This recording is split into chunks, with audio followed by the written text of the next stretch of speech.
জাতীয় নাগরিক পার্টি আগামীকাল সারা দেশে বিক্ষোভ কর্মসূচি পালন করবে এই সশস্ত্র হামলার প্রতিবাদে।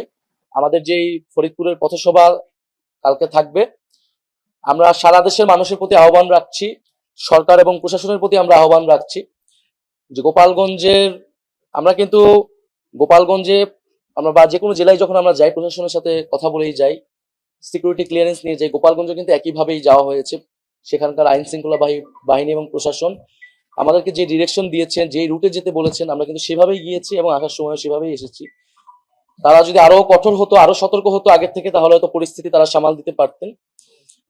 এবং তারপরেও তারা সহায়তা করেছেন। এবং ওখানে আমাদের স্থানীয় যেই নেতাকর্মীরা রয়েছে গোপালগঞ্জে আমাদের সমন্বয় কমিটিও রয়েছেন, প্রধান সমন্বয়কারী আমাদের সাথে আছেন আরিফুল দারিয়া।